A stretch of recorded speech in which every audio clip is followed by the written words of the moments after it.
बिस्मिल्लाहिर्रहमानिर्रहीम। Dear students, आज जो हमारा टॉपिक है वो है शट डाउन डिसीजंस। हमारा जिस तरह रेलेवेंट कॉस्टिंग और डिसीजन मेकिंग का टॉपिक चल रहा है, शॉर्ट टर्म डिसीजंस ले रहे हैं, आज जो हम डिसीजन लेने लगे हैं वो है शट डाउन डिसीजन। कि कोई भी प्रोडक्ट या कोई भी डिपार्टमेंट या कोई भी रीजन आपका जो है अगर लॉस में जा रहा हो, क्या आप उसे बंद कर देंगे या नहीं करेंगे। तो एक तो ये है कि हम देख लेते हैं कि हम अगर अभी करंटली हमें ओवरऑल क्या प्रॉफिट हो रहा है और हम अगर उसको बंद कर देते हैं तब हमें क्या प्रॉफिट हो रहा होगा, तो हम कंपेयर कर सकते हैं। अगर लॉस मेकिंग भी है तो उसके अलावा मैंने जिस तरह लास्ट क्लासेस में भी बात की थी कि हम सिर्फ फाइनेंशियल फैक्टर्स को नहीं देखेंगे, हम अदर फैक्टर्स को भी देखेंगे कि जब हमने डिसीजन लेना होगा। तो शट डाउन डिसीजंस भी हमारे लिए इंपॉर्टेंट डिसीजंस होते हैं। तो शट डाउन डिसीजंस कैसे लिए जाते हैं, चलते हैं आज बात करते हैं। कहता है while making shut down decision the relevant cash flows associated with closure should be considered. हमने क्या देखना है? रेलेवेंट कैश फ्लो देखना है। रेलेवेंट कॉस्ट ऑफ क्लोजर कि अगर हम उसे बंद करते हैं तो हमारी क्या कॉस्ट आएगी और उससे हमें क्या बेनिफिट्स होंगे। और अगर बेनिफिट ज्यादा हो रहे हैं, कॉस्ट कम आ रही है, तो हमें बंद कर देना चाहिए। बेनिफिट ज्यादा है ना। और इसी तरह अगर बेनिफिट जो है वो कम है कॉस्ट, तो हम दोनों में आपस में क्या करेंगे? डिसीजन ले लेंगे कि कॉस्ट ज्यादा आ रही है या बेनिफिट ज्यादा हो रहे हैं। तो बेनिफिट ज्यादा हो रहेंगे तो हम उसे शट डाउन कर देंगे। अब देखिए रेलेवेंट कॉस्ट क्या है, बंद करने की रेलेवेंट कॉस्ट क्या होती है। Number 1, the lost of contribution. जो भी आप प्रोडक्ट था, जो भी डिपार्टमेंट था, जो भी डिवीजन था जिसे आप बंद करने जा रहे हैं, वहां से जो आप कंट्रीब्यूशन अर्न कर रहे थे, अब आने वाले टाइम में आपको वो कंट्रीब्यूशन नहीं मिलेगा। वो आपके लिए क्या है? Relevant cost of closure. इसी तरह अगर आपको कोई पेनल्टी पे करनी पड़ती है या कोई उससे क्लोजर से रिलेटेड अदर कॉस्ट है, तो वो भी आपकी रेलेवेंट कॉस्ट होगी।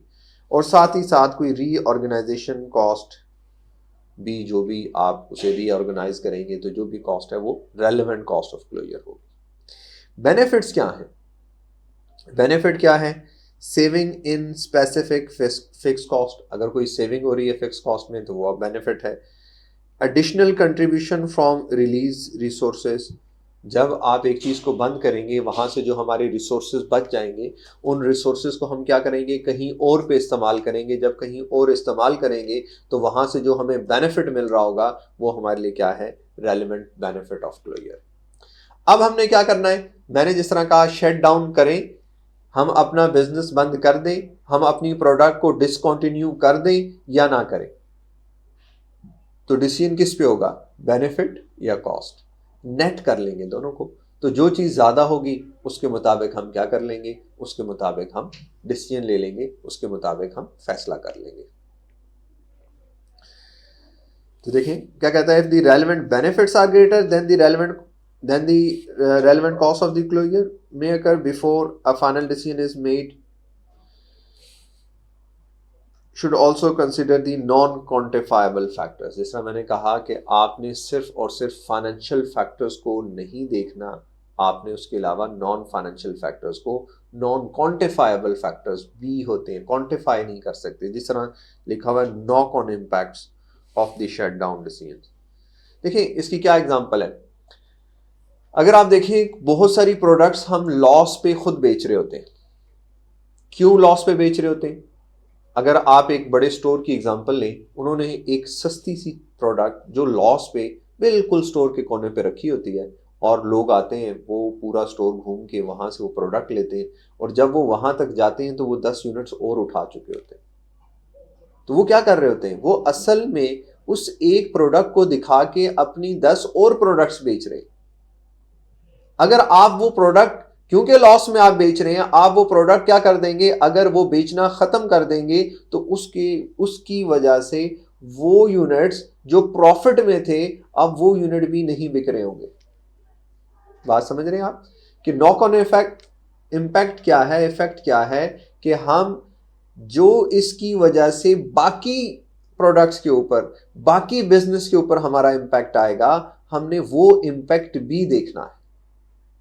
सिर्फ हमने फाइनेंशियल फैक्टर्स को नहीं देखना, हमने क्वांटिफाइबल फैक्टर्स को नहीं देखना, हमने non quantifiable non financial factors को भी जरूर देखना।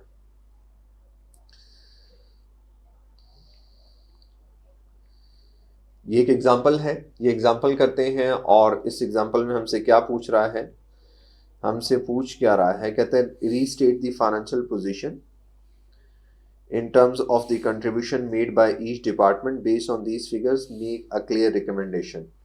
कि आपको एक डिपार्टमेंट का डाटा, मतलब एक से ज़्यादा डिपार्टमेंट्स का डाटा दिया गया है और आपसे कह रहा है कि बताओ इसे हमें बेचना है कि नहीं है, आप क्या रिकमेंड करते हैं। और discuss any other factor that should be consider before a final decision is made. कहता है फाइनल डिसीजन से पहले आप, क्योंकि मैनेजमेंट अकाउंटिंग आपने पढ़ ली है, तो अब आपसे ये पूछा जा रहा है कि आप बताएं कि कोई और फैक्टर्स भी हैं जो हम देखेंगे शट डाउन डिसीजंस में। तो चलते हैं सिनेरियो की तरफ और देखते हैं क्या हमें इस बिजनेस को बंद करवाना चाहिए या नहीं करवाना चाहिए।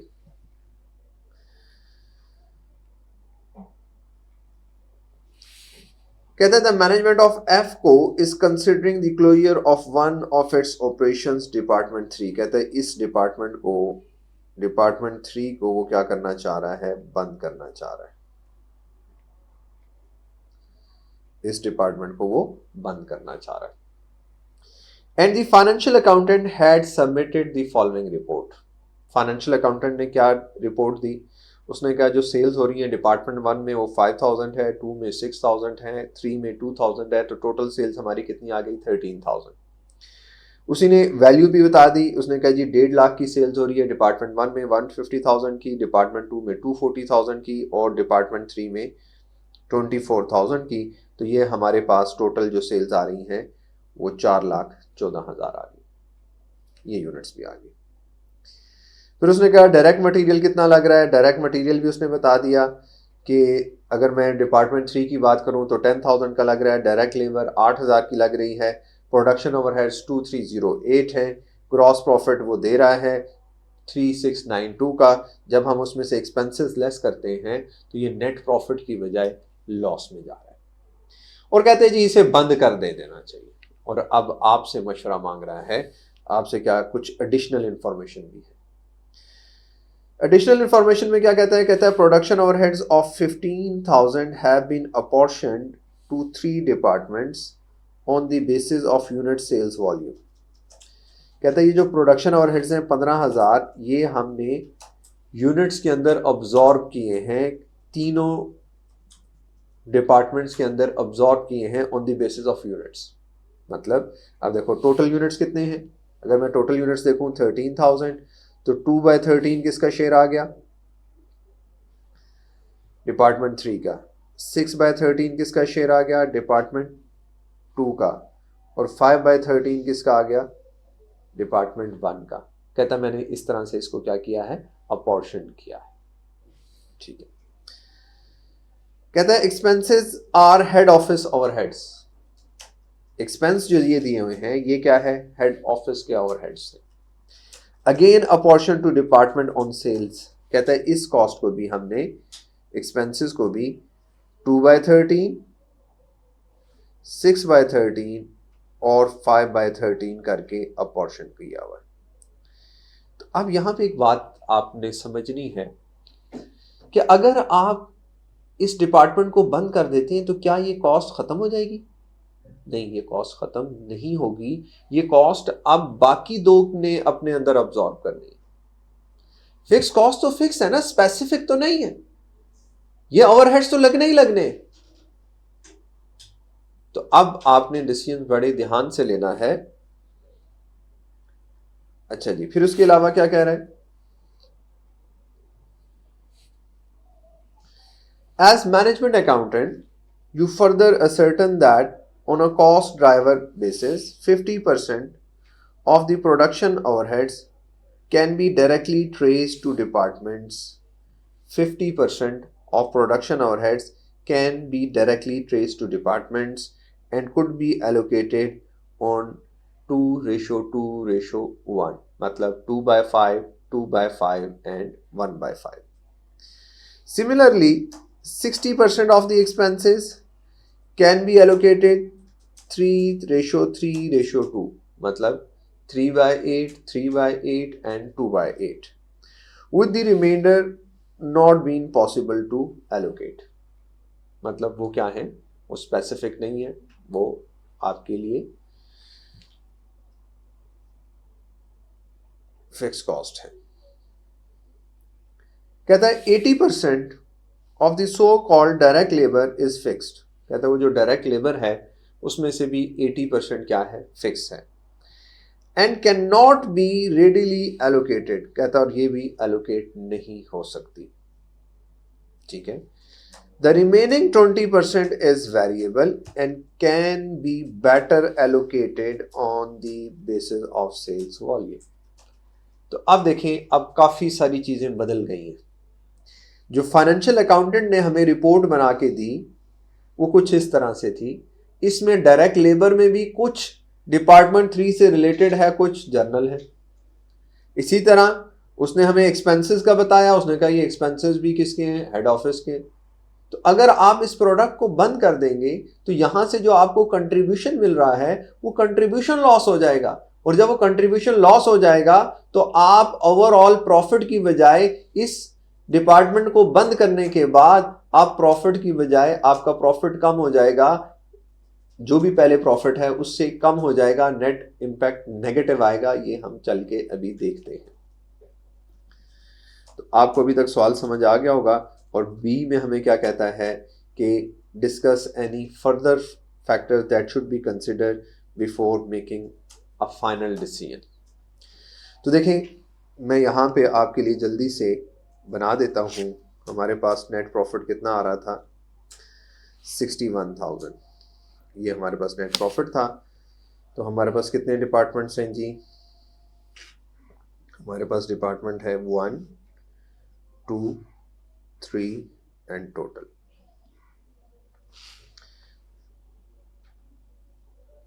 Cell volume 5,000, 6,000 and 2,000। ये टोटल आ गए 13,000। हम रीस्टेट कर रहे हैं, हम अपनी फाइनेंशियल पोजीशन को रीस्टेट कर रहे हैं। वैल्यू क्या थी, सेल वैल्यू थी हमारी 150,000, 240,000 एंड 24,000। तो ये हमारे पास टोटल था 414,000। ये वैल्यू आ गई डॉलर्स में। फिर आ गई जी cost of sales. Cost of sales, cost of sales में हमारे पास सबसे पहले क्या है, डायरेक्ट मटेरियल। देखिए, डायरेक्ट मटेरियल के बारे में कोई पॉइंट नहीं बताया हुआ, कहीं कोई पॉइंट नजर नहीं आ रहा। तो इसका मतलब ये डायरेक्ट मटेरियल बिल्कुल सही है। 75, 150 एंड 10,000। 75,000 की कॉस्ट आ रही है, 150 की कॉस्ट आ रही है और 10,000 की कॉस्ट आ रही है। अगर आप इसे टोटल कर लें, 150 प्लस 75 225 प्लस 10 235, ये हमारे पास कॉस्ट आ गई। फिर डायरेक्ट लेबर। डायरेक्ट लेबर में हमने क्या पढ़ा था, 80% कहता है फिक्स है, तो हमने क्या लेना है 20%। 20% of what, 20% of this total direct labour ये है। आप कैलकुलेटर उठाएं, इसका 20% ले लें। मेरे पास भी कैलकुलेटर है। 63,000 मल्टीप्लाई बाय 0.2, ये आ गया 12,600। अब इस 12,600 को मैंने क्या करना है, किस बेसिस पे उसने कहा था, वॉल्यूम बेसिस। तो वॉल्यूम बेसिस क्या है, 2/13। ठीक है, तो ये आ गया 1939। इसी तरह 6/13 5815, फिर 5/13 4846।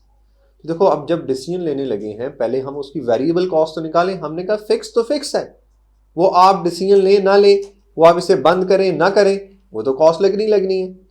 तो डायरेक्ट मटेरियल भी हमारा आ चुका है, डायरेक्ट लेबर भी आ चुका है। इसके बाद हमने दूसरी जो बात की थी वो प्रोडक्शन ओवरहेड्स की थी। प्रोडक्शन ओवरहेड्स के बारे में क्या कहा था, इधर देख लें। प्रोडक्शन ओवरहेड्स 50% कह रहा था, ट्रेस किए जा सकते हैं 2:1 में। तो प्रोडक्शन ओवरहेड्स टोटल कितने थे, 15,000 का 50% 7,500। तो देखो ये हमारे पास टोटल आ चुका है 7,500, 2/5, 2/5 एंड 1/5। तो ये आ जाएगा 3,000 एंड 1,500। तो ये भी हमने क्या कर लिया, तीनों डिपार्टमेंट्स में प्रोडक्शन ओवरहेड्स को भी हमने अपॉर्शन कर लिया जो उनसे रिलेटेड था। फिर उसके बाद हमारे पास क्या था जी, नेक्स्ट इज एक्सपेंसेस। एक्सपेंसेस क्या थे, एक्सपेंसेस हमारे पास, एक्सपेंसेस का भी एक पॉइंट था, देखें जी, कहता है 60% एलोकेट हो सकते हैं। तो अब ये जो एक्सपेंस हैं इसका आप क्या ले लें, 60% ले लें। तो 40,000 का 60% 24,000 होता है। तो इसका मतलब अब जो मैं यहाँ पे अपॉर्शन करूँगा वो क्या है, 24,000। कैसे अपॉर्शन करूँगा उसके बारे में भी इसमें बताया हुआ है, 3:3:2, 3/8, 3/8 एंड 2/8। तो 9 एंड 6। तो ये हमारे पास क्या आ चुकी हैं, कंट्रीब्यूशन। अगर हमारे पास ये सेलिंग प्राइस थी, ये सारे लेस कर दें, तो हमारे पास कंट्रीब्यूशन आ रही है 5,8,154। इसी तरह यहाँ पे हमारे पास जो कंट्रीब्यूशन आ रही है, कैलकुलेट आप कर सकते हैं, 7,2,185। एंड नेक्स्ट हमारे पास जो कंट्रीब्यूशन आ रही है 24,000 में से ये सारा कुछ माइनस करें, 4,561, और टोटल कंट्रीब्यूशन आ रही है 1,3,900। अब देखें, अगर आप ये डिपार्टमेंट बंद करते हैं तो ये जो कंट्रीब्यूशन आ रही है ये कंट्रीब्यूशन नहीं आएगी। फिक्स कॉस्ट तो फिक्स कॉस्ट है। आपके पास ये जो प्रॉफिट था, ये प्रॉफिट क्या हो जाएगा, डिक्रीज हो जाएगा। क्यों, क्योंकि इसमें कौन कंट्रीब्यूट कर रहा है, इसमें डिपार्टमेंट 3 भी कंट्रीब्यूट कर रहा है, और डिपार्टमेंट 3 को आप क्या करना जा रहे हैं, डिपार्टमेंट 3 को आप बंद करने जा रहे हैं। तो ये कंट्रीब्यूशन आपकी लॉस हो जाएगी। अच्छा जी, इसके बाद अगर हम नेट प्रॉफिट की अभी बात करें, फिलहाल जो हमारे पास लेबर थी, जो हमारे पास ओवरहेड्स थे, जो हमारे पास एक्सपेंस थे,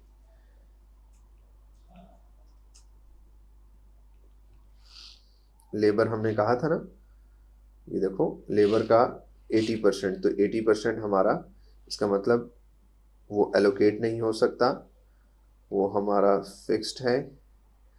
इसी तरह ओवरहेड्स का 50%, 75 इधर आ गया था, 75 ये आ गया, और इसी तरह बाकी एक्सपेंस जो थे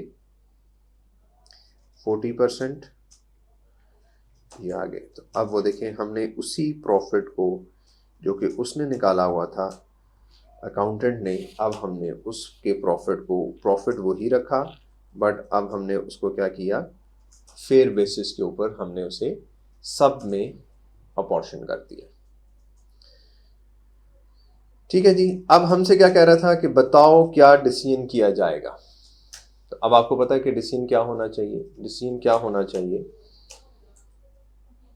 कि अगर हम फाइनल रिकमेंडेशन पे जाने से पहले हम ये कैलकुलेशन देखेंगे कि ये जो डिपार्टमेंट हमें 4,561 की कंट्रीब्यूशन दे रहा है, अगर हम इस डिपार्टमेंट को बंद कर देंगे तो ये कंट्रीब्यूशन लॉस हो जाएगी। तो हमारा जो प्रॉफिट है जो आज 61 का है, इस 61,000 में से, क्योंकि फिक्स कॉस्ट तो फिक्स कॉस्ट रहेगी, हम क्या करेंगे, 4,561 कम हो जाएगा, तो हमारा नेट प्रॉफिट डिक्रीज होके इस अमाउंट पे आ जाएगा।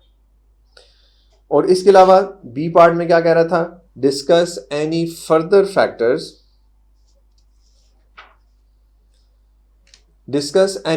Factors that should be considered before a final decision is made. तो हमने और कौन से फैक्टर्स को देखना है। देखें, हमने कहा था ना कि हम अगर कोई नॉक ऑन इफेक्ट्स को देखते हैं, अगर हम यहाँ से इसको बंद करेंगे तो हो सकता है इसकी वजह से जो बाकियों पे भी क्या हो रहा हो, असर होगा बिजनेस का। इसी तरह जो यहाँ से हमारे पास लेबर के टाइम बच जाएगा, उस टाइम को आप कहाँ पे कंज्यूम करेंगे। बहुत सारे और फैक्टर्स भी हैं, और हो सकता है कि आपने अगर कुछ लेबर को क्या कर रहे हो, रिडेंडेंट कर रहे हो, तो आपने उन्हें क्या देना होगा, रिडेंडेंसी पेमेंट्स देनी होंगी। उसके अगेंस्ट आपको बहुत सारी पेमेंट्स करनी पड़ेंगी, बहुत सारी कॉस्ट बनानी पड़ेगी, प्रोविजंस बनानी पड़ेंगी। तो ये सारे फैक्टर्स भी आप देखेंगे before making a final decision.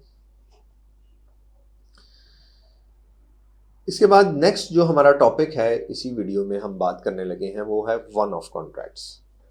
One of contracts में भी जब भी हमारे पास कोई भी एक स्पेशल कॉन्ट्रैक्ट आता है, ये बिल्कुल हमने स्टार्ट में भी रेलेवेंट कॉस्टिंग में बात की थी कि जब भी हमारे पास कोई कॉन्ट्रैक्ट आएगा तो हम उसकी रेलेवेंट कॉस्ट को देखेंगे।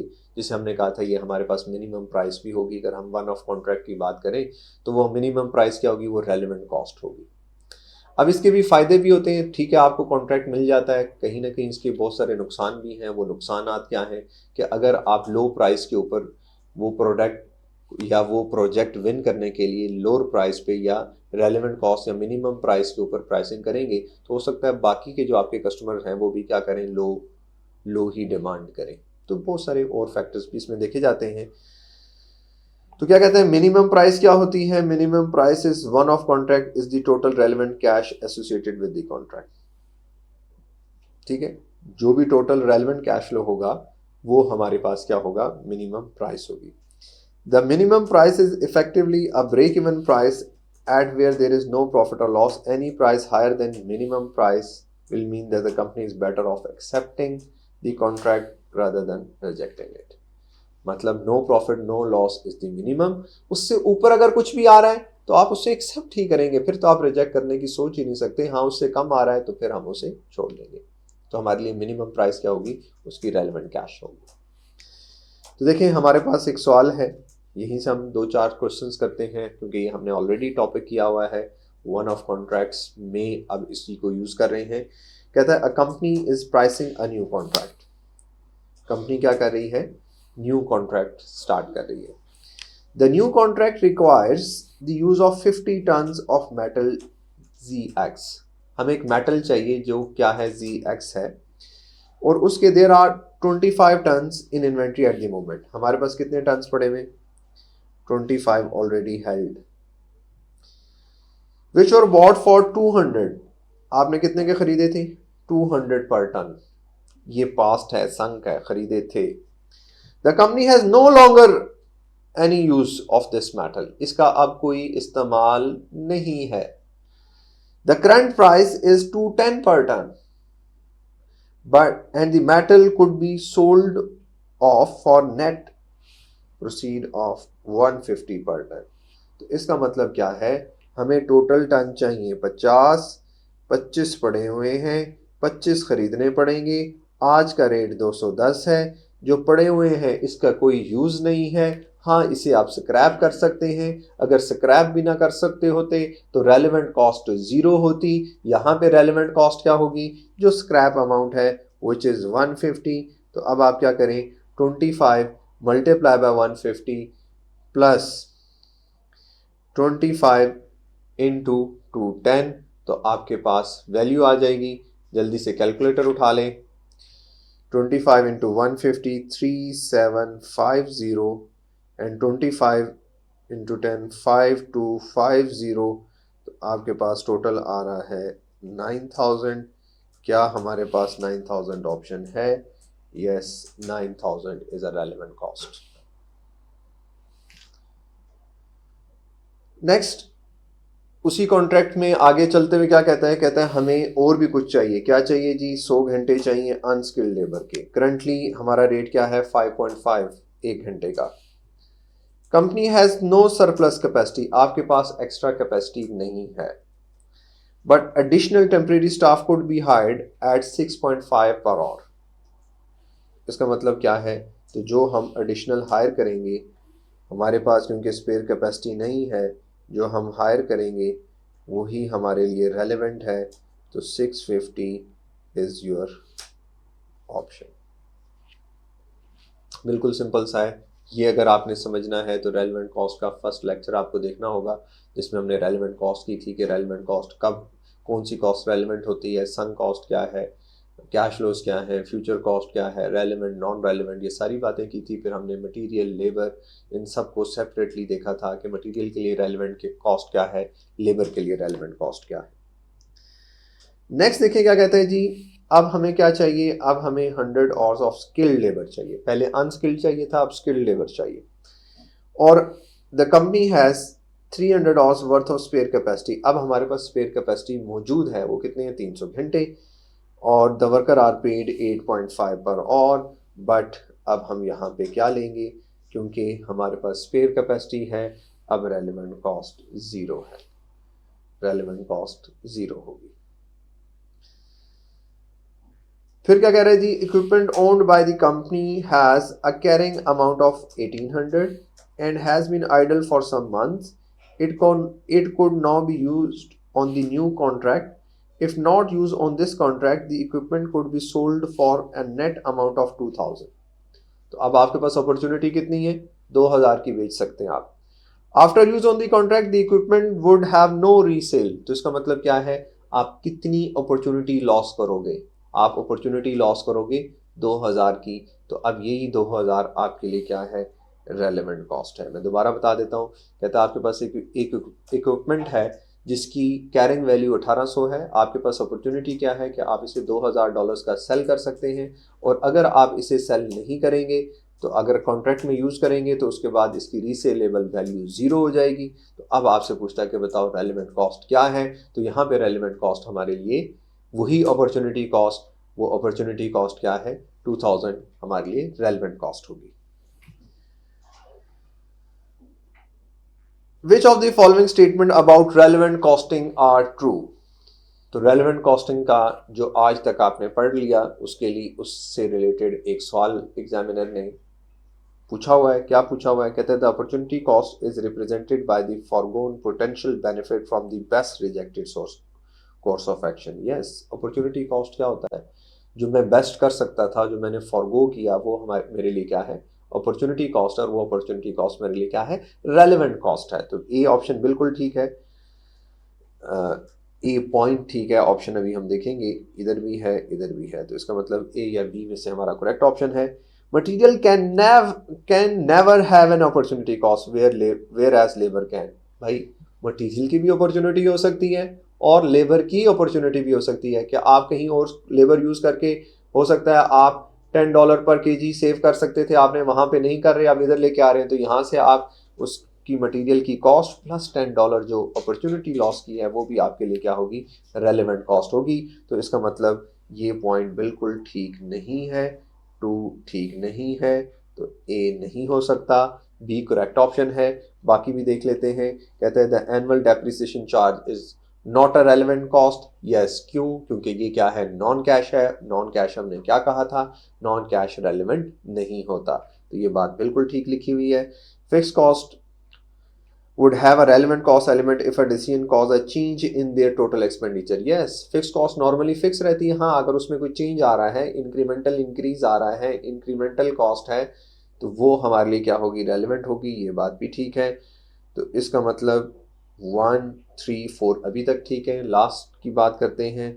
लास्ट में क्या कहते हैं, notional cost are always relevant as they make the estimate more realistic. ठीक है, रियलिस्टिक तो हो सकते हैं estimate, but notional cost real cost नहीं होती। जब रियल कॉस्ट नहीं होती तो ये कैश फ्लो नहीं होता, और जब कैश फ्लो नहीं होता तो वो रेलेवेंट नहीं होता। तो इसका मतलब हमारे पास जो करेक्ट ऑप्शन थी, वो करेक्ट ऑप्शन थी 1, 3 and 4। सो आज की क्लास में हमने क्या पढ़ा, आज की क्लास में हमने वन ऑफ कॉन्ट्रैक्ट्स पढ़े। वन ऑफ कॉन्ट्रैक्ट्स क्या हैं, जब भी आपको कोई एक स्पेशल कॉन्ट्रैक्ट मिले तो क्या करेंगे, सिंपली रेलेवेंट कॉस्ट देखेंगे। इसके अलावा हमने क्या देखा, इसके अलावा हमने स्टार्ट में देखा शट डाउन डिसीजंस। क्या हमें कोई भी प्रोडक्ट, कोई भी डिवीजन, कोई भी डिपार्टमेंट जब शट डाउन करना है तो कैसे देखेंगे, तो हमने कहा था हम उसकी कंट्रीब्यूशन निकालेंगे। अगर वाकई ही वो कंट्रीब्यूट कर रहा है और हम उसे बंद कर देते हैं तो हम वो कंट्रीब्यूशन लॉस करेंगे। और हमने कहा था सिर्फ इन्हीं फैक्टर्स को नहीं देखेंगे, इनके अलावा बहुत सारे और फैक्टर्स भी हैं जो नॉन फाइनेंशियल्स हैं, वो भी हम देखेंगे। तो आज की क्लास में जो हमारा टॉपिक था वो यहीं तक था। इंशाल्लाह अब हम दोबारा नेक्स्ट क्लास में जो हमारे पास फर्दर प्रोसेसिंग डिसीजंस हैं जो रेलेवेंट कॉस्टिंग से रिलेटेड है, इंशाल्लाह नेक्स्ट क्लास में हम उसको देखेंगे। और उम्मीद है कि आज की क्लास आपको समझ आ गई होगी। इंशाल्लाह दोबारा मिलेंगे, तब तक के लिए अस्सलामु अलैकुम व रहमतुल्लाहि व बरकातुहू।